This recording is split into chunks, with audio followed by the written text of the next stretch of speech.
I'm going to show you how to paint flowers so that they have direction. So let's start with an open, meaning a top view. We're looking down on the flower. So I'm just doing very simple petals, and they're all going to be about equal in size. You can vary the color of each petal. It doesn't really matter. We're going to layer on top of this anyway. This is just to show the direction. So here, just leave some space in the middle and have each petal point toward the center. You can see how I'm changing the direction of my brush to make it more natural. And I'll go ahead and use the opportunity while the paint is still wet to add a little bit of depth, and in this case it'll be all at the center. You may or may not see a stem from this view, but the leaves will most likely surround the petals. And so I'm just going to add a few here on the outside because as we're looking down, they would be fanned open.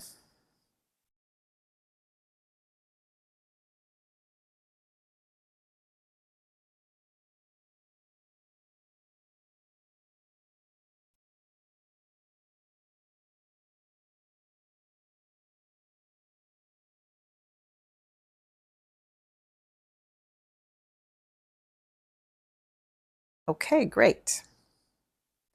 So save this one for later. Let's move on to the next one, which is a flower facing up and to the left.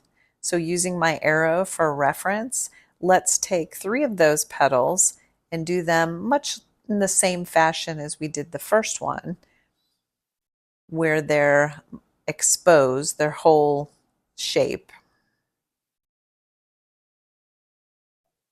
And you can see I'm changing the direction of the brush, so I'm always going from that center point out.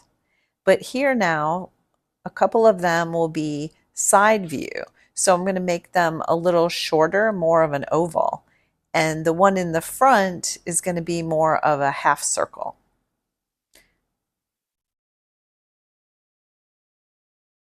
And by shortening those, it gives the impression that our flower is partially turned upward.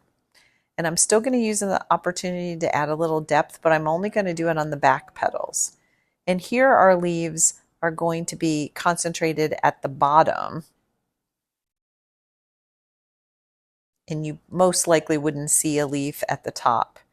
And you would definitely be able to see the stem from this view. Okay, and so our third example is going to be a flower facing directly up. So we're looking at it directly from the side. So again, I'm using that arrow to kind of help me to be able to know where is my center point. And then I'm going to do the same 3 petals, and they're somewhat similar to both of the other views. But now in this case, the remaining petals are going to be in the back. So we're only going to see them peeking out behind. And it's helpful to leave a little white space so that it indicates there's a transition. And here, the stem, we're going to see it directly from the side, so we can go straight. It could have some curve if you want, but the leaves are probably going to be more down because we're seeing them directly from the side. And here when I add the depth, you can add a little bit at the base where it connects to the stem, but definitely add it to the back petals because if they're behind and you make them darker, that'll make that front petal pop out more to the front and appear like it's in the front.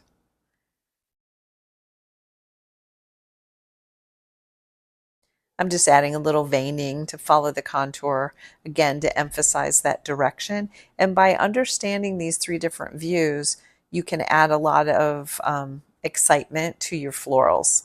So here I'm just going in now that it's dried somewhat, and I'm adding a little more pigment so that I can get some variations and add some interest.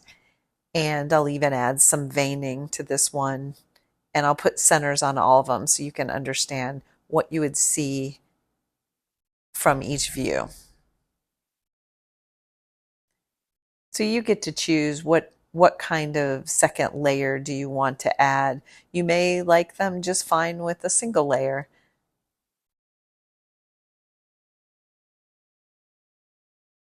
But regardless of what you do, make sure to follow the contour. So always, think about where the center of the flower is and which direction would the veins be.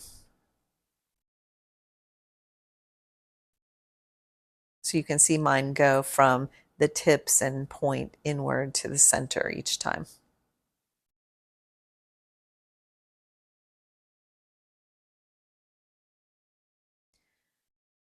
Okay, so now what would the center look like for each? So with this one, you can pretty much do a full circle. But for this one, we're only going to see a portion of that center. So be sure to make it smaller and more of a half circle.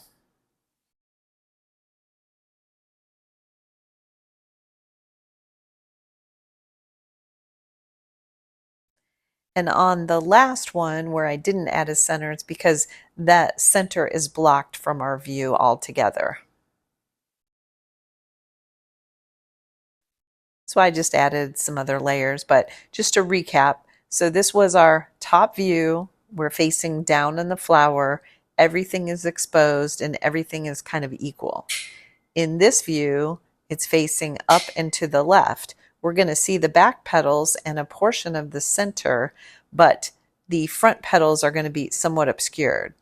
And in this view, we're going to see all of those front petals. It's kind of the opposite of the middle one, but we're only going to see a portion of those that are in the back. I hope you found this helpful.